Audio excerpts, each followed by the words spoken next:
Bien, amigos, con José Israel Cuello y el doctor Cristino del Castillo. Bien, tenemos muchas cosas y tiempo, porque son las 6:30 y tenemos que hablar de la involución de los dominicos haitianos. Nosotros, antes de entrar en este caso, quisiéramos una opinión tanto de José Israel como de Cristino con respecto a el papel que está jugando la diplomacia y el jefe de los diplomáticos, que es el canciller de la República. Resulta que antes de las elecciones hay constancia de que el actual canciller y Bernardo Vega viajaron a Estados Unidos con el candidato presidencial o con ya el presidente electo, no estoy claro. Ahora, estoy viendo que el presidente que está hablando por el caso haitiano y que el canciller habla un poco menos o no habla del caso. Entonces, yo no entiendo bien si es por responsabilidad o si es porque a lo mejor el canciller tiene una agenda diferente, ¿verdad? Más dura con respecto a la posición haitiana. Ahora dice que está dispuesto a ir al Congreso a responder lo que le pregunten. No conozco bien cómo es que funcionan las relaciones exteriores. Dice, el presidente es el jefe de las relaciones exteriores, el canciller es un director ejecutivo. Ahora, en este caso, en que este hombre tiene tantas cosas que de qué hablar, es un hijo de un trujillista, pero no siguió los pasos de su papá, se cogió por otro lado, Estados Unidos. A veces se piensa que él es ciudadano estadounidense. Él fue de los primeros graduados en diplomacia en la Universidad Pedro Enrique Ureña, hijo de un diplomático y que una persona que fue también rector de la universidad. Pero no creo que él siga la línea de su papá. Es, en fin, el papel del canciller, si realmente lo está llenando o el presidente ha decidido asumir ese papel. Yo debo corregirte primero en la evaluación del papel de don Ambrosio. Don Ambrosio no fue un trujillista, fue un funcionario de Trujillo. Pero no llegó, sí, yo entiendo, no llegaba. Y fue rector de la universidad bajo Balaguer, ya muerto Trujillo. En esa transición, que fue Caro Álvarez también. Sí. Él fue el de la... ¿No fue José Antonio Caro? José Antonio Caro fue uno y don Ambrosio el otro. Naturalmente se le pegó el trujillismo, ¿por qué? Porque era sí, pero no me... Yo sé lo que dice, no es el trujillista típico, no, claro, de como Balaguer, por ejemplo. Sí, como Balaguer. Bueno, como Balaguer, no había más nadie que Balaguer. Balaguer puso distancia con Trujillo, él hizo su propia historia. Sí, seguro. Él se autodefinió como un cortesano. Se definió como un cortesano, sí. Pero eso era para buscar la circulación del libro. Sí, pero que no era lo mismo. Una confesión de una culpa que él se cuida de corregir en el texto. Sí, pero es que también ha pasado algo y podemos hablar de ello. Tú coges el caso de don Emilio Rodríguez, el caso de Peñán Cestero, en que después de la muerte ellos marcaron distancia. Y hay alguien que, por ejemplo, Bernardo, que a su padre él hizo la historia para que no se la hagan. Porque hay gente que escribe en la historia para que no se la escriban. Uno no entiende, trujillista, ¿quién fue? Muchísimo. Exacto. Caricaturas del ser humano. Yo no puedo decir, no, que Johnny Abe era el trujillista, no los intelectuales. No, Johnny Abe llegó a tener un partido político propio, bajo el régimen de Trujillo. Radio Caribe era un partido político. con representantes en el Congreso Nacional, como Sí, tales. Sí. No, Sí, el tipo con emisora de radio. emisora de radio y... no, pero claro, no. Pero es que Pero una cosa es ser un trujillista y haber trabajado, haber estado al servicio de la dictadura. Y otra cosa era usted asumir una actitud con miras a preservarse. Porque esa es otra cosa. Usted tenía que, en medio de una dictadura, que sobrevivir. Cristino, mira, a principio del gobierno de Trujillo, la gente, el curso de los políticos dominicanos fueron 3 o 4 diferentes. Uno, se fueron. Otros se escondieron y se quedaron tranquilos. Y otros decidieron colaborar. Hasta ahí, entonces, vino otra camada que fue el que decidió enfrentarlo y eso lo mataron. Sí, exactamente. Es así, José, o me quedé con alguno fuera. De los que lo mataron hubo matones. O sea, no. Gente que mató en la frontera. Estaba entre los que lo mataron. O sea, fue una decomposición del régimen que expresó sus tendencias en el final del juego. Tan sencillo como es. Ahora el peligro de Johnny Balaguer lo tenía muy claro. Cuando Ramfi llega de Francia, 2 o 3 días después de la muerte de Trujillo. Pero antes que tú sigas, del 30 a los troncosos y a los peinados, ¿es una época diferente a lo que arranca después de la guerra? Mira, Trujillo se va a Francia porque su esposa quería tener su hija en Francia. Y dice que se retira del poder. Y pone un presidente y un vicepresidente. ¿Cuál es la extracción política? Porque esas tendencias se mantuvieron hasta el fin de la era de Trujillo. Peinado era, por delegación, jimenista. Y los troncosos eran, por actividad, horacistas. Pone a Peinado, que fue su aliado, porque él fue candidato de ese partido, cuyo líder Jiménez había muerto.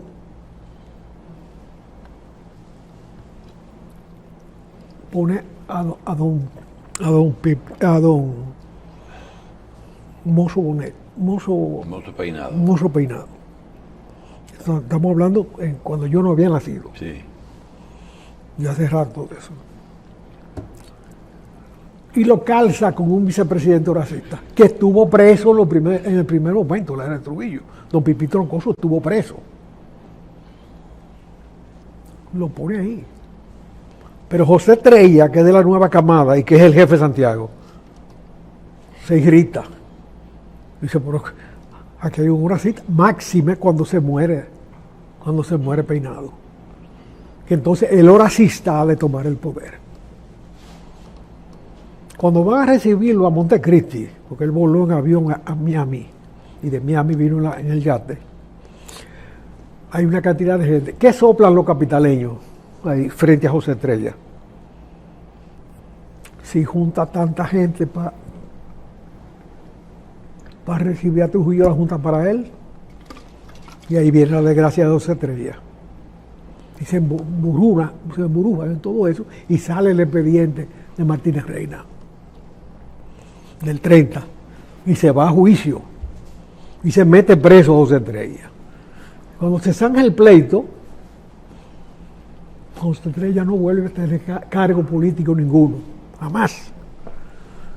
Pero su cuñado, el casado con su hija, es el gobernador ad vitam de Santiago, apellido Jorge, el gobernador de Santiago para siempre, con paso por Mario Fermín Cabral. O sea, era una lucha de tendencias del pasado. Don Rafael Herrera me contaba cómo alguna gente iba a su despacho ya en los 12 años de Balaguer y hablaban de bolos y coludos. Me dice, tú no conociste nada de eso, pero aquí se habla de bolos y coludos y todavía se rechaza gente de bolos y coludos. Naturalmente, nosotros nos quedamos en el fin de la era de Trujillo y hablamos de trujillismo y antitrujillismo. Pero realmente la historia tiene un tejido que va más allá de lo inmediato de cada quien. Bien. Pero hablábamos primero. Entonces eso es lo que pasa con el final de la era de Trujillo, que a Balaguer le da trabajo conseguir colaboradores, y ahí se involucra el caso de la división de la UAS, un hecho trágico en la historia intelectual dominicana, porque el pensamiento debe ser igual, debe ser libre, debe haber todas las tendencias en el pensamiento, deben sobrevivir en las consecuencias. Aquí se pretendió que una universidad de derecho, otra de izquierda. Ahí están los resultados, mediocres los de la UNFU y penosos los de la UAS. Esos son los resultados por el enfrentamiento de tendencias pro.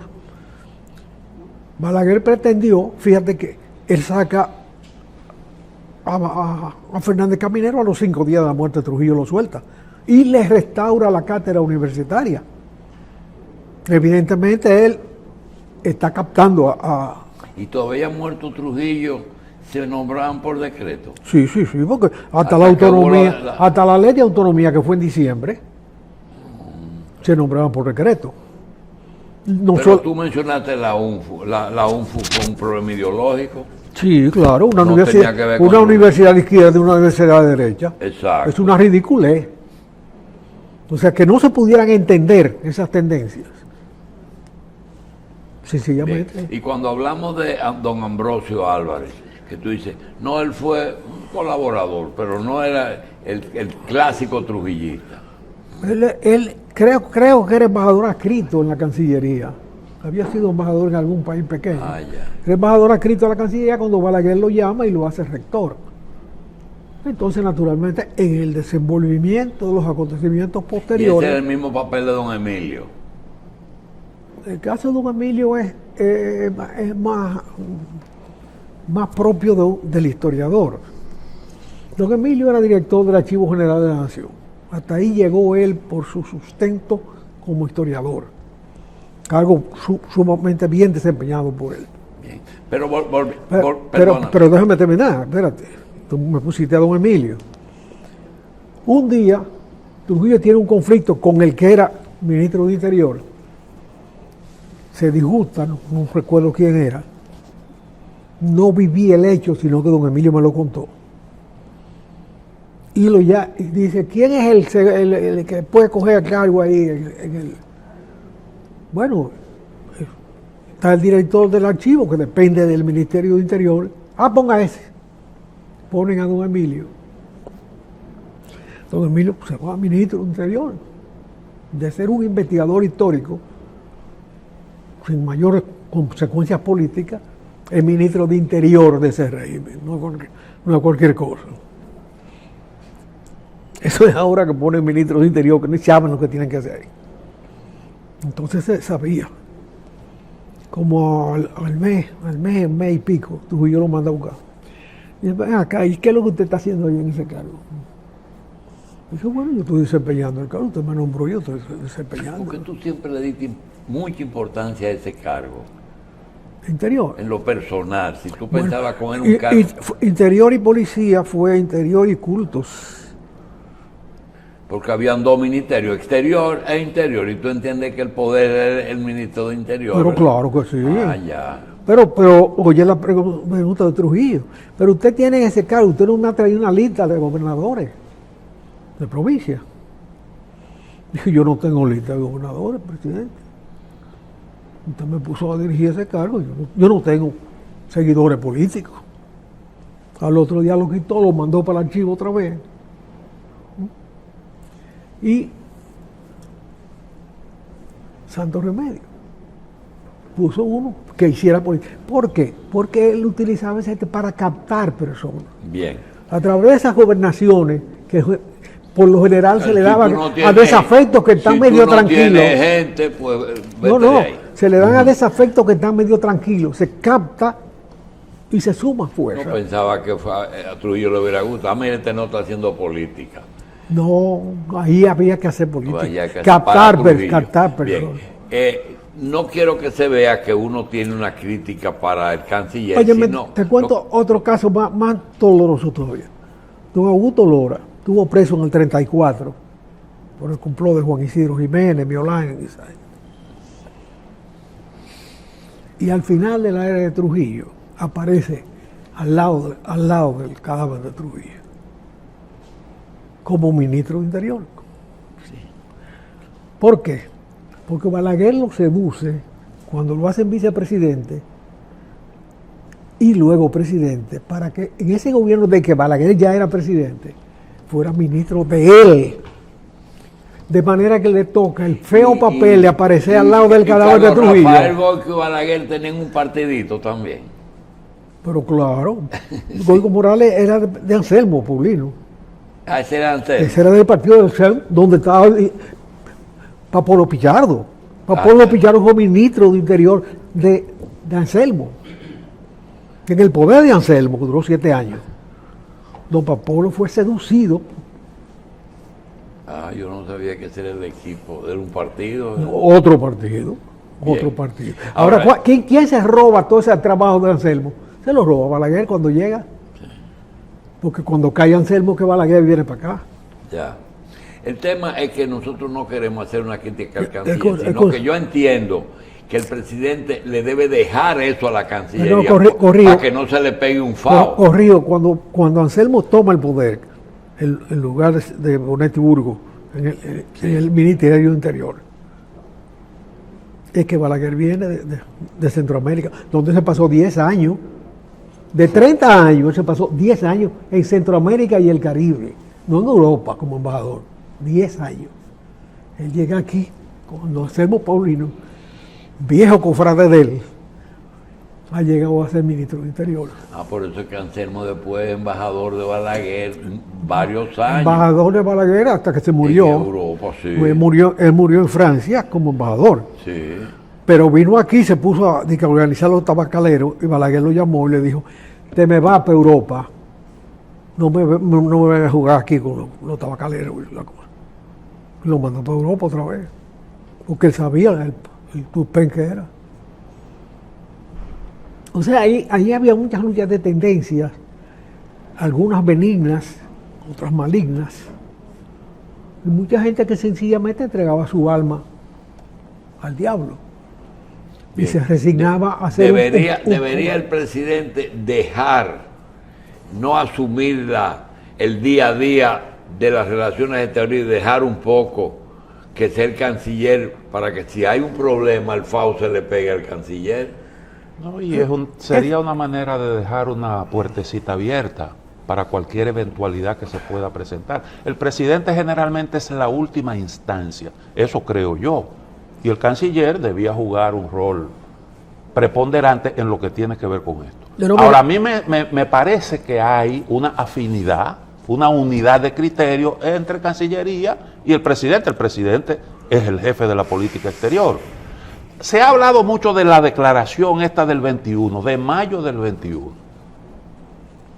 Incluso se ha hablado de traición, porque en esa declaración se dice que la parte dominicana reconoce, no recuerdo cómo es la formulación de la idea, pero en definitiva acoge los argumentos de Haití de que el propósito no es desviar las aguas del río Masacre. Eso se dice en esa declaración y entonces se entiende como que hay una traición ahí. Se le reconoció a Haití eso y se le dio un aval. Eso es lo que se ha interpretado. Pero si usted lee la declaración atentamente, realmente la intención no era esa. ¿Por qué? Porque en el párrafo siguiente se dice que Haití está en la obligación de presentar los datos técnicos que le permitan a la República Dominicana poder evaluar la viabilidad de la obra. Eso es lo que se dice, de la obra en ejecución y cualquier otra que se pueda concebir. Lo que quiere decir es que ahí la posición dominicana actual quedó reflejada en esa declaración. Pero dos cosas se dice que ese proyecto existía y que estaba bien estudiado. No, existía desde hacía unos años atrás, pero Haití nunca había presentado la información, que eso es lo que Dominicana está pidiendo ahora. Y segundo, que el 21 modificó el 21, la del 21 modificó lo del 1929. No, eso no es verdad. Eso no es verdad, porque lo que estaba reclamando Dominicana es problema, lo mismo que está... Pero el problema es que la República Dominicana se pone a firmar cosas a las cuales luego no le da seguimiento. Ellos firmaron ese documento y luego no se hicieron las obras correspondientes. Si se hacen esas obras que debían haberse hecho entonces, hoy no hubiese el conflicto. No, ingeniero, lo que pasa es que la pretensión del gobierno dominicano, cuando se celebró esa reunión y se firmó la declaración, era que Haití parara la obra hasta tanto suministrara la información. Esa era la idea. República Dominicana no puede pasar del lado haitiano a hacer estudios ni hacer mediciones, nada de eso, porque eso le corresponde a Haití. Ni Haití llega a la frontera a hacer mediciones tampoco. Ni tampoco nosotros teníamos que construir nada, era Haití que tenía. No. Este país tenía que construir primero su capacidad de reserva, porque el río corre de aquí para allá. No es de allá para acá. No es de allá para acá. Sí, pero ese es otro asunto, ingeniero. Estamos hablando de una obra que quería hacer Haití para su propio provecho. Eso es una iniciativa suya. Usted tiene derecho a explotar las aguas, solo que tiene que sujetarse a unas reglas que están contenidas en los tratados. Y eso es lo que nosotros estamos reclamando. En este conflicto, que no debió llegar a estos niveles, tan sencillo como es, hay muchas cosas a valorar. Primero, creo que es un acto de responsabilidad del presidente asumir la situación, porque el tema dominico-haitiano divide la sociedad dominicana. Hay gente que ve en Haití un enemigo. Haití es una realidad histórica. Somos hijos de la historia. No escribimos la historia nosotros entera. La historia se nos entregó hecha hasta hoy. Tenemos que administrar la historia de hoy. Y somos pasajeros. ¿Cuántas islas hay en el mundo con dos repúblicas una al lado de otra? Pocas. Pocas. Muy pocas. Sí, Taiwán, ahora, somos hijos de la colonización. Es una marca que tiene toda América Latina. Y todas esas fronteras están llenas de esos conflictos. Particularmente esta isla, primero porque es una isla, todas las salidas de la isla están mojadas. Tenemos un cerco externo de agua, que hay que salir en un botecito de ella. No es lo que en el caso del continente, que tú puedes ir a pie de Santiago de Chile hasta la frontera de Texas.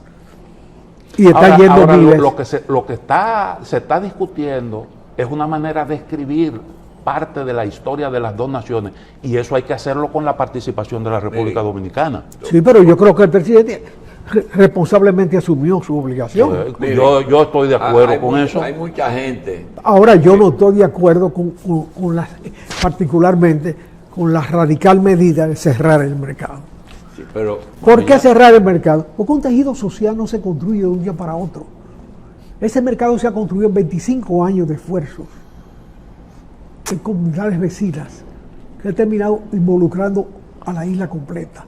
Miren, nosotros... Y ese esfuerzo es esencialmente sano, más importante que cualquier otra cosa. Pero esa decisión yo la juzgo, ingeniero, en el contexto de las relaciones entre los dos países.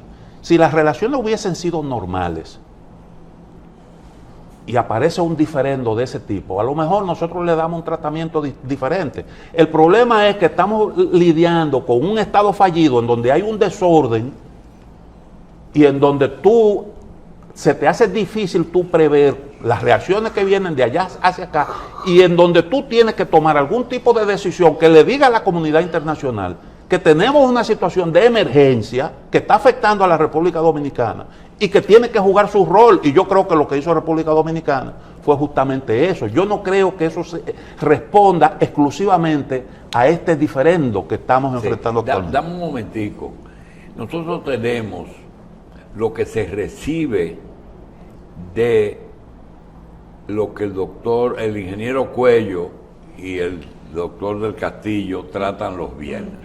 Tienen dos temas que han sido señalados por los que le dan seguimiento a este programa como que se han manejado muy bien, que es el tema de Ucrania y el tema haitiano.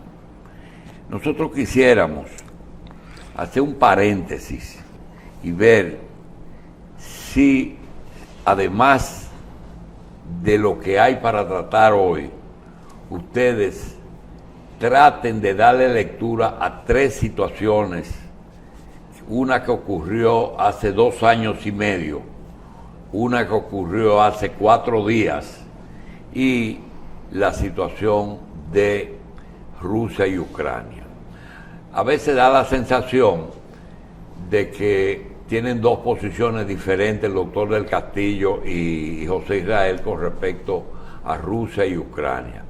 Yo creo que son 2 lecturas. Sin embargo, yo quisiera que ustedes incluyan, antes de entrar en el tema, por ejemplo, del mercado binacional, que ahí hay, como dices tú, una bochornosa imagen de alguien que regala unos pollos, ¿verdad? De que traten de dar lectura. Primero, el presidente hizo hace 4 días una expresión oficial, formal, mejor dicho, que dijo: la frontera no volverá a ser lo mismo. Y se quedó ahí. Bueno, no volver a ser lo mismo tiene muchas variantes como opciones. Lamentablemente ahí había un tejido social hecho. Un tejido social construido que incluía una zona franca con miles de personas de allá y de aquí. Pero eso se va con eso. Bueno, ya están faltando miles de personas de esas. No están yendo al trabajo desde el primer día del conflicto. O sea, ¿y por qué se están yendo miles de haitianos todos los días para Haití? Porque piensan que aquí lo pueden matar. ¿Piensan? Claro, ahí hay una historia de muerte, cuyo último capítulo se escribió en el 37. Bueno, y está en la memoria de la frontera. Hay algo que pasó, un político se presentó a ver la situación. ¿Sabe qué apellido? Trujillo. Un nieto de Trujillo fue a la frontera hace 15 días. Bueno. Y solamente su presencia, pienso yo que pudo haber sido miedo. Ahora, realmente la frontera no va a ser igual. ¿Qué va a ser? Si no va a ser igual, ¿qué va a hacer? ¿Qué va a hacer? Ahí está el peligro. Lo que era antes de ayer. No, pero fíjate cómo ese hecho es fronterizo. Mientras el gobierno dice, los huevos los vamos a comprar y los vamos a regalar. Hay una industria que puede usar los huevos. En Estados Unidos los huevos se venden en lata, en galones. Sí, usted, pero también le puede poner un huevo mal desayuno escolar y ya.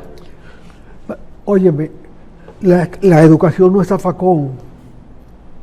¿Y el huevo es una basura? No, bueno, lo están botando como basura.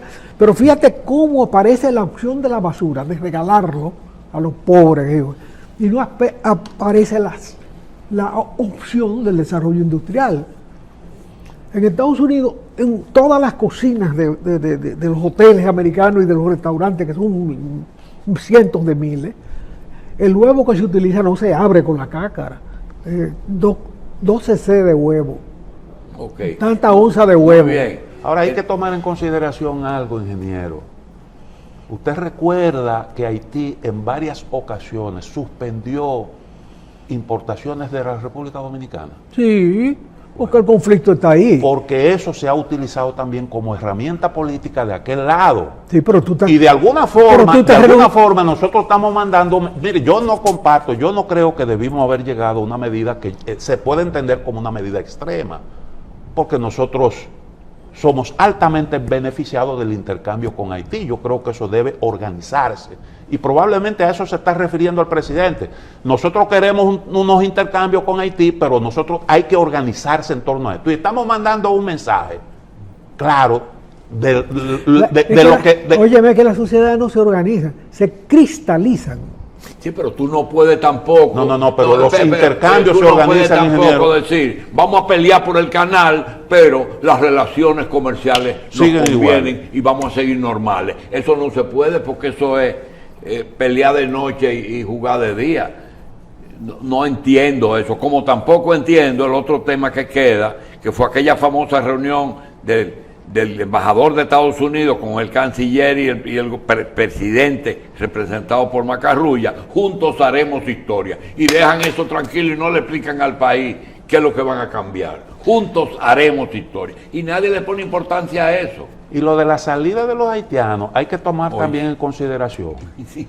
Porque es verdad, han salido muchos voluntariamente, una cantidad apreciable. Pero recuerde, cuando se dio por terminado el plan de regularización de extranjeros, en esa oportunidad salieron más haitianos voluntariamente que ahora, en el marco de este diferendo. Quiere decir que hay situaciones que pueden motivar esos flujos, que no necesariamente es que lo van a matar,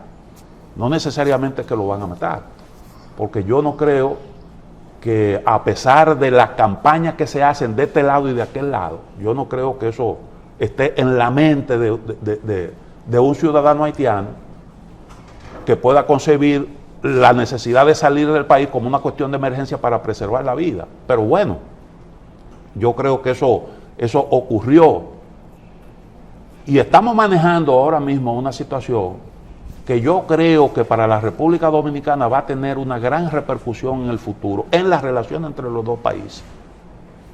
Es cierto. Y desde ese punto de vista nunca volveremos a hacer lo mismo. El problema es que aquellos no tienen interlocutor.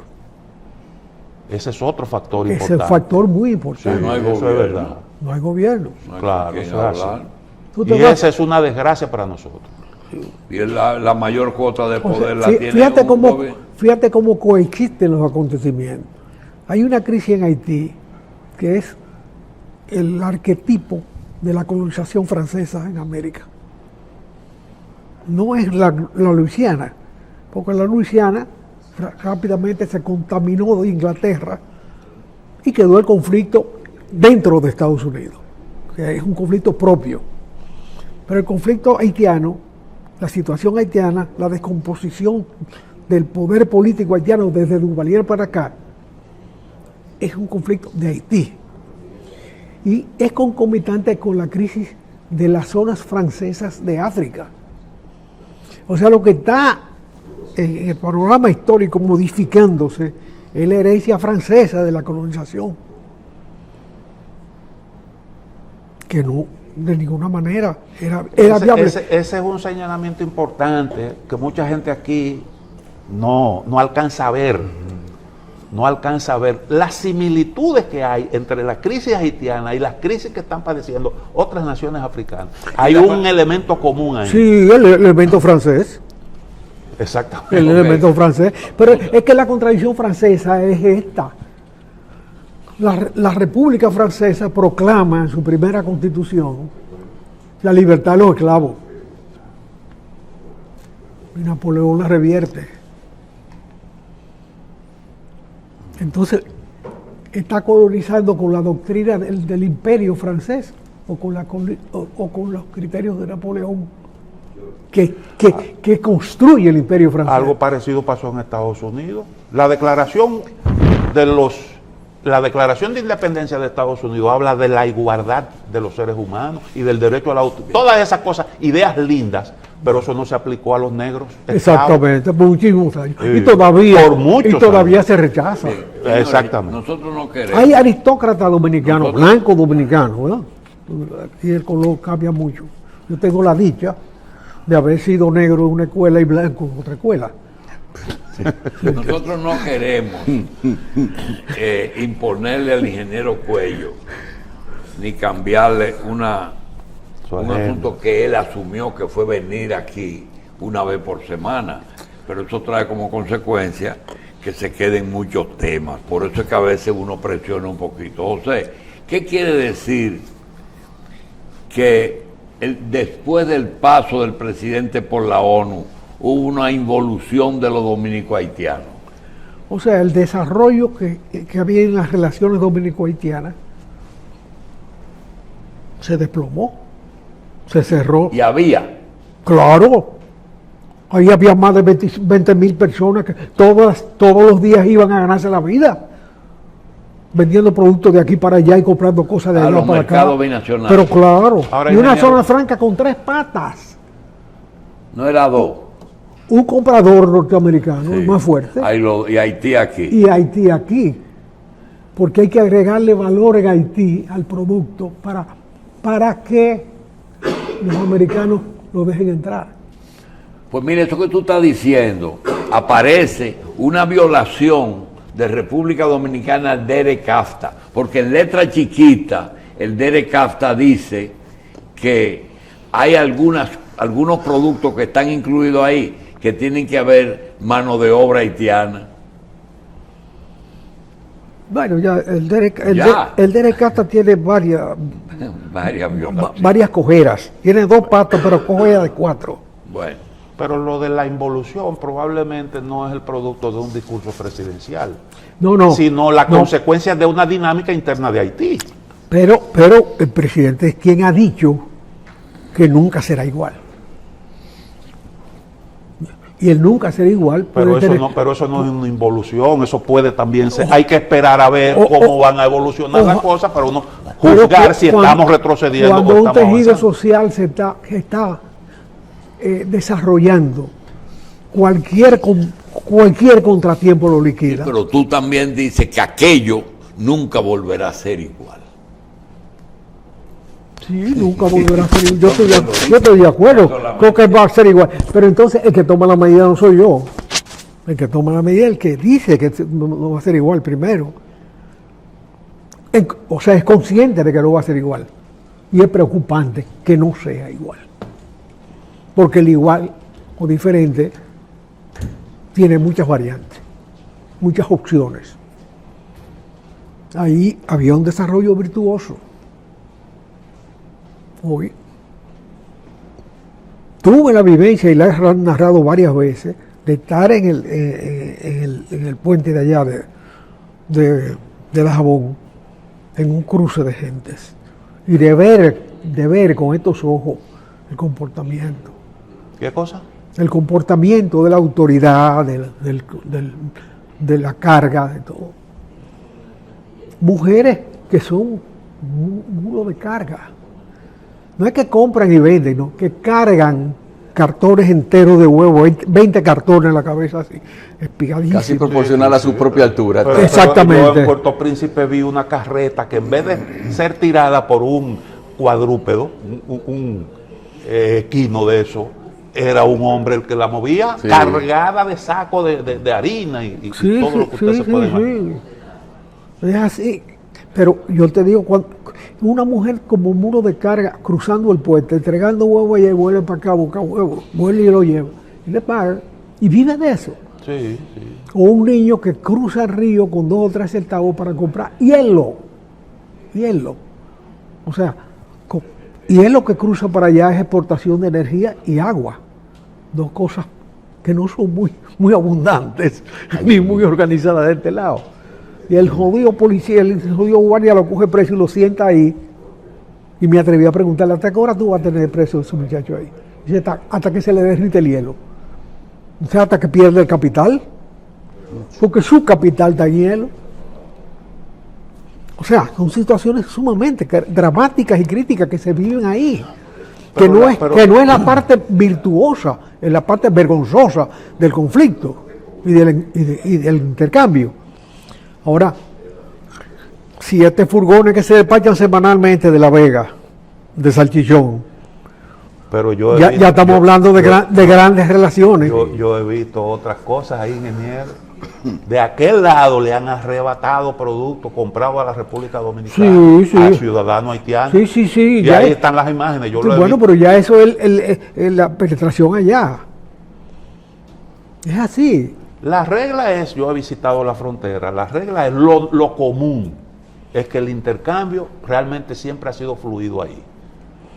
Y con unos niveles de relajación en lo que tiene que ver con circulación pero muy alto. Y usted puede perfectamente pasar del lado haitiano y se lo permiten sin documentos, sin nada. Por lo menos cuando yo quise hacerlo, lo pude hacer sin ningún tipo de restricciones. Creo que esa más o menos ha sido la norma. Pero bueno, ingeniero, decía el doctor que hay una agenda que nosotros generalmente abordamos en este segmento. Y hay un tema que tiene que ver con algo que ha sonado últimamente mucho, y es un éxodo que estamos viendo de gente desde Nagorno-Karabaj, que es un territorio que está dentro de Azerbaiyán, hacia Armenia. ¿Qué es lo que está pasando ahí? Miles de ciudadanos que están saliendo de esa zona. Otra presión de la disolución del Imperio Soviético. Soviético. Ruso, soviético. Porque se endosó, el Imperio ruso se endosó a la Unión Soviética con todas sus colonias. Esa es la realidad. Digamos que son los herederos, ¿verdad? Sí, su heredero. De aquel imperio. De dos cosas, sí, claro. Sí. Pero ¿qué tienen que ver los rusos con lo que pasó ahí? Bueno, pues los rusos tuvieron su preferencia. Ellos están protegiendo a los armenios. No. Para que salgan. Sí. Ellos lo están captando. No, ahí había, ingeniero, una misión de paz de los rusos, que fue acordada en el 20, después de una guerra. ¿En el 20 de este siglo o del otro? No, en este siglo, ahora, en el 2020, Sí. que fue acordada después de una guerra que hubo entre los dos países. Sí. Se acordó esa misión de paz, 2000 hombres.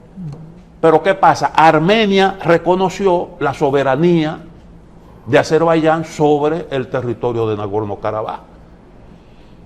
Quiere decir que ahí ya no había un conflicto interno, internacional, sino un problema interno de Azerbaiyán, porque ellos les reconocen la soberanía, pero ahí está viviendo una población que ellos dijeron o se hacen azerbaiyanos o se van del territorio, una de las dos. Pero nosotros tenemos que tener el control efectivo de esto, porque esto es nuestro y el gobierno armenio lo reconoce. Eso es lo mismo que dice Ucrania del suyo, que quiere tener control de lo que Rusia le quitó.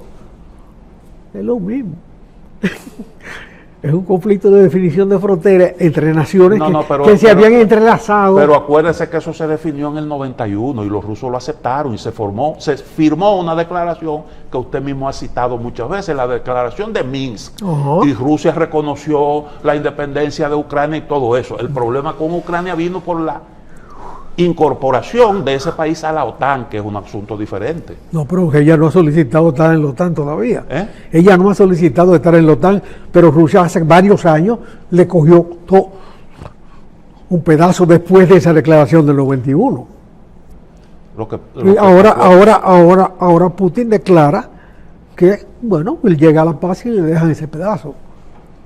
El pedazo que se cogió el otro día. No, pero acuérdese el diferendo vino por la situación de los ciudadanos de ascendencia rusa en el Donbass, Lugansk y Donetsk. Esa es una región ucraniana poblada mayoritariamente por ciudadanos de ascendencia rusa. Y entonces ahí hubo un conflicto. ¿Por qué? Bueno, porque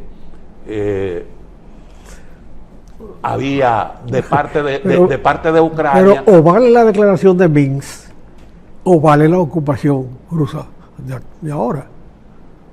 No, y el comportamiento de Rusia frente a los dos hechos, al hecho ucraniano y al hecho de Armenia, es distinto. Pero acuérdese que Estados Unidos ha intervenido países para defender ciudadanos, la vida de los ciudadanos de los Estados Unidos. Y ningún país puede ser indiferente frente a la situación de ciudadanos de su propio país en un estado extranjero. Es una buena excusa. Es una buena excusa para cogerse los granos. No, bueno, eso desató un conflicto, pero el conflicto no vino por ahí, porque se firmó otro acuerdo de Minsk, pero en el 2014. Y ese acuerdo de Minsk del 2014 contemplaba que esa parte del Donbass iba a tener cierta autonomía. Le iban a reconocer cierta autonomía, el derecho a hablar en ruso y todas esas cosas. Ucrania preservaba su integridad territorial y eso se irrespetó. Eso se irrespetó porque se entendía que Ucrania debía también recuperar Crimea y además de eso tener el derecho a pertenecer a cualquier bloque militar que quisiera. que fue el elemento que vino a complicar todo esto. Bueno, derecho debe tener cualquiera a participar en asociaciones internacionales. Eso viene haciendo. ¿Tú te acuerdas cuando los no alineados, liderados por Tito, eran una cosa importante? Ya nadie menciona a los no alineados, porque todo el mundo está alineado. Pero ahora se habla del sur global y estamos casi volviendo a eso. Se está hablando del sur global y se está hablando del BRIC, a lo cual le agregan una consonante. No, pero los BRICS una consonante detrás de otra. Los BRICS a cada están rato. alineados. Los BRICS están alineados. Lo que hay es un montón de países que definitivamente quieren mantenerse al margen de ese conflicto. El problema, Cristino, es que los imperios no son eternos. Hay imperios que se rescatan en la historia escrita con mucho esfuerzo. Hay imperios olvidados que una vez fueron trascendentes. Y aquí tenemos un proceso de liquidación de un sistema imperial muy variado que fue hijo de la conquista de América. En el caso dominicano y en el caso de la Unión Soviética y sus ramalazos de la disolución del Imperio Soviético, previamente al Imperio Ruso. Ahora, ingeniero, volviendo al caso Las colonias que recibió Rusia derivadas de la Segunda Guerra Mundial fueron periféricas, tan periféricas como la que tuvo del Imperio Ruso. Ellos siempre prefirieron desarrollar el país sin colonias desprendidas, despegadas, como Francia, como Inglaterra. Bien, los americanos han preferido, salvo error o omisión, manejar las cosas con papeleta. Y ahí viene la definición de Hilferding que Lenin acoge del imperialismo, que es una expresión del capitalismo desarrollado. O sea, tú manejas la economía y dominas con el papel, cosa que se acentuó en Bretton Woods cuando los norteamericanos los únicos recibieron la capacidad de emitir. Ellos emiten y emiten y emiten y tienen el control del mundo. O pretenden, porque en algún momento eso se derrama. Pero hasta ahora han tenido la dicha de que su territorio no se toca. Las guerras se hacen fuera de mi tierra. Salvo, por supuesto, la Torre Gemela, que fue dentro de su tierra, el único caso. Y que tú pasas por ahí, no hay huella de las Torres Gemelas y de la destrucción. Sin embargo, hay presos que no han sido juzgados todavía. El hormigón fue más eficiente que el aparato judicial. Ese es el proceso que estamos viviendo, de composición y recomposición. Que por cierto, ese conflicto que estábamos mencionando se produce en la tradicional zona de influencia de Rusia, que evidentemente quiere preservar. Como Estados Unidos siempre ha querido preservar su influencia, digamos, tomemos como ejemplo, no solo en el mundo entero, sino en el caso de nuestra América, llegó a proclamar en un momento determinado que esto era exclusivo de ellos, América para los americanos. Sí, y los rusos han tenido siempre su consigna. Todo ese patio ahí próximo a su frontera, eso es de influencia rusa. Y los franceses han tenido influencia en África. Y bueno, Inglaterra fue, como usted dice, un gran imperio. Siempre ha habido ese interés en mantener áreas de influencia. Y ahora está ocurriendo ese fenómeno ahí, en esa zona, que siempre ha influenciado a Rusia, ese problema de Nagorno-Karabaj, en donde siempre los rusos tuvieron muy buenas relaciones con Armenia, pero Armenia le buscó el lado a Occidente y abandonó esa alianza que tuvo durante mucho tiempo con Rusia, porque acuérdese, hay un montón de armenios que viven en el territorio ruso, a pesar de que es una nación pequeñita de 2 millones, 3 millones de habitantes. Lo que pasa es que los armenios fueron ahí está el mapa, muy castigados en la disolución del Imperio Otomano, que era su vecindad. Sí, hay una masacre. Hay una historia de masacre, como hay una historia de masacre en Ucrania. Hay una hambruna en Ucrania que está documentada en 1000 testimonios, que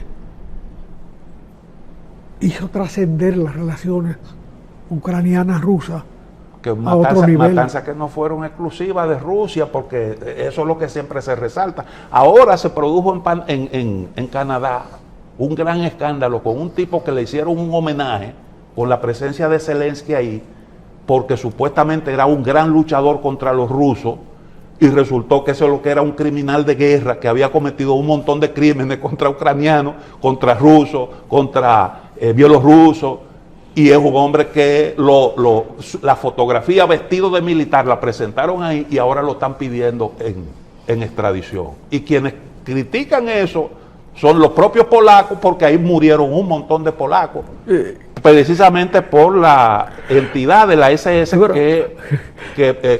donde militó ese señor. Pero ¿cómo se parece a Fidel ese gobernante de Canadá? Sí, sí, es asombroso, ¿eh? Asombroso, sí.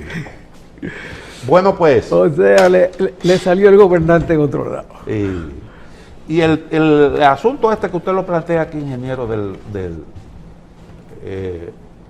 la destitución de prácticamente la cabeza del Ministerio de Defensa de Rusia. Tiene todas las características de un cambio de táctica. Sí, y los resultados fueron inmediatos. La guerra ya no se está haciendo la guerra inicial, prácticamente de resistencia en trincheras próximas, sino que están bombardeando Crimea de manera sistemática. Es una nueva estrategia de guerra. De Estados Unidos, que es que le están mandando los misiles adecuados para esa campaña. ¿Usted sabe por qué, verdad? ¿Por qué? Bueno, porque la ofensiva rusa ucraniana está fracasando. La línea de contacto no se ha movido. Ucrania ha tenido pérdidas tan grandes que se teme hoy en día una contraofensiva rusa. Y probablemente la contraofensiva venga del lado del Mar Negro, con dirección a Odessa. Mira, esa es una guerra de gente cansada ya. Hay mucho cansancio. Sí. Sí, indiscutiblemente. Bueno, cuando tú oyes a los ucranianos diciendo que en el último mes conquistaron 6 kilómetros cuadrados. 6 kilómetros cuadrados, 2x3 o 3x2, más o menos, ¿verdad? Esa es la variante que puede tener. Casi 4 meses, con un montón de armamento moderno. O 1,5x4. Y soldados entrenados por la OTAN, para tú conseguir un resultado tan pírrico como ese. Sí. ¿Cuánto te va a costar entonces la próxima ofensiva? Y le van a contar a Occidente que la está pagando. Sí, exactamente, y eso es lo que ya comienza. Bueno, ellos quieren tener a Ucrania en su lado. Que le cuente. Eso no ha terminado, creo yo, porque no ha habido forma de... Hay tantas cosas en juego ahí que terminar ese conflicto no va a ser fácil. No, y sobre todo que está haciendo negocio y renovación de armas. Sí, pero grande. Sí. O sea, los polacos ya no tienen un hierro viejo ahí, ¿verdad? Porque los polacos son muy hábiles. Ya ellos cambiaron todas sus balas, todos sus cañones, todo. Pero los hierros viejos, hasta por aquí estaban buscando los hierros viejos. Si ustedes tienen algún armamento de esos soviéticos, consíganos y compren nuevo. Por aquí vino la jefa del Comando Sur con esa consigna. Exactamente. Bueno, ingeniero, tenemos también un tema de los apagones y las pérdidas eléctricas también. Entonces, un tema que cerca de las elecciones... No te preocupes que apagones va a haber por 4 años mínimo. Porque la única planta que se están instalando capaces de resolver problemas de apagones es Montecristi. Y yo no sé si se están instalando. Porque todavía el otro día estaba modificando el contrato. Las licitaciones y los contratos. Todavía el otro día estaba... Ese es el fracaso más grande de este gobierno. Digo, hay un primo hermano de ese fracaso que es la educación. Pero tenemos décadas arrastrando ese problema. Arrastrando esos problemas. Sí. Pero pero el de la energía es penoso, sencillamente. ¿No saben lo que es que la sede tiene 4 o 5 veces la cantidad de empleados que debían tener? O sea, hacer eso un botín político para poner compañero, es sencillamente irresponsable. En estos días hubo alguien aquí en el programa que cuestionó el aporte, o sea, ¿en qué mejora la situación tener un Ministerio de Energía y Minas? Más burocracia. Ahí nadie sabe quién es la autoridad del sistema energético. La cabeza del sistema energético tú no sabes quién es. De manera que estamos en un momento involutivo del sistema energético dominicano, muy costoso para los niveles de desarrollo que se han ido acumulando. Porque ahora las plantas que hay que poner a trabajar de emergencia son más potentes que las que se votaron el otro día, cuando se estabilizó el sistema por un tiempo. Y ahora el apagón no deja vivir a la gente. No, la culpa no la tiene el calor tal vez adelantó el colapso. Sí. Pero ya estamos inmersos en un tiempo de apagones que no se revertirá sino dentro de 4 años. Sí entra una planta de esa por lo menos, de la de Montecristi. Y no hay ningún proceso de licitación para la siguiente. Una economía que crece a tal velocidad debe tener un sistema energético que corra a sus mismos pasos o un chin más, para tener la seguridad del suministro. Y se jactan ahora de un sistema del crecimiento de las renovables para compra de energía del sistema, porque las renovables en hogares, en fábricas, en empresas, cada una para su empresa, esas no tienen problema. Pero las que se están instalando se celebran por un lado y se le pone obstáculo por otro. Algún directivo de eso llegó a decir el otro día que había que modificar unos contratos que no han entrado en vigencia. ¿Por qué no han entrado en vigencia? Porque no hay redes desde esos sistemas ya grandes de energía renovable para llegar al sistema, integrar al sistema una energía que es por ratos. O tú la conservas en batería y la disparas después, o tú la pones en el sistema con transformadores adecuados en el sistema para que entre en cualquier momento. Porque es una energía que por definición no es permanente, su producción. ¿Y cómo se puede instalar un parque de energía solar sin resolver previamente ese problema de la transmisión? Es que la transmisión es responsabilidad del Estado. El que hace el sistema dice: yo te voy a vender de 8 a 12 o de 8 a 8 de día. Yo tendré energía para eso. O tú inviertes en baterías, que todavía es un proceso en evolución. O guarda la carga en algún momento, porque no solamente la batería como tal física es un conservador de energía. También tú puedes subir agua a una presa que ya produjo energía y que vuelve y tire. Y ahí tú guardas la energía. ¿Cuál es la realidad de aquellas plantas que nosotros en un momento determinado decidimos no usar porque no resultaba desde el punto de vista económico beneficioso, tipo Coyentri? Porque yo creo que Coyentri ya se convirtió a gas. Sí, se convirtió al cristianismo. Sí. ¿Y las demás? No sé si todas, pero creo que la mayoría se transformó. Lo encontró el Señor con 10 años de atraso. O sea que eso fue un paso positivo. Sí. Eso añadió... el paso que no se tenía era que tenía que pasar por una tierra que quería cobrar peaje para que la tubería llegara a San Pedro de Macorís. Porque están comprando, el gas natural lo están usando de la AES en Boca Chica. Sí, se construyó un túnel, un gasoducto. Sí, pero el peaje fue el que dio conflicto. Ajá.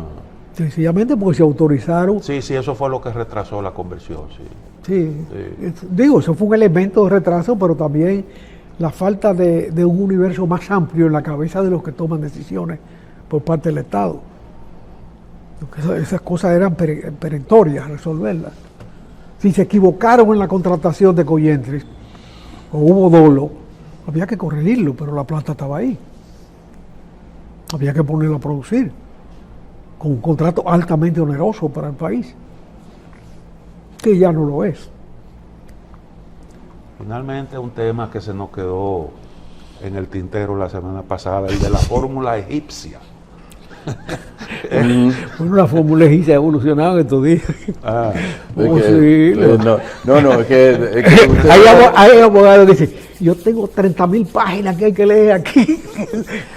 Se va a gastar el periodo completo. Pero es que yo dividí, calculé la velocidad de lectura, dividí, que son 300 palabras por minuto, llevándolas a las palabras que puede tener cada hoja de las 17.000, qué sé yo, cuántas que tiene un expediente de eso. Tú estás usando un número de locutor. Sí, de locutor, no, sí, pero yo estoy leyendo, yo digo, pero ven acá, es que leer esa cantidad de páginas, nada más leerlas, no entenderlas, pero es que se lleva... Pero es casi un año. Pero es que es legal. A un acusado tú le tienes que leer la acusación, el expediente. ¿Usted sabe cuántas páginas tiene el expediente que le hicieron a este señor senador? ¿Cómo que se llama? El senador de New Jersey. Bob Menéndez. Sí. 34 páginas. Y ahí se enumeran un montón de cargos en 34 páginas. Un montón de cargos. Problema de una empresa que lo beneficiaron, un acuerdo con Egipto, unos dineros que recibieron, o sea, un montón de situaciones se describen en 34 páginas. Aquí elaboramos un expediente de 12.000 páginas, 12.000 páginas, cosa que usted podía perfectamente resumir. Para que no haya tiempo. Entonces, de leerla, ¿qué digo? Se habla, la fórmula egipcia tiene que ver con momificar un expediente. Sí, es momificable. Señores, pausamos.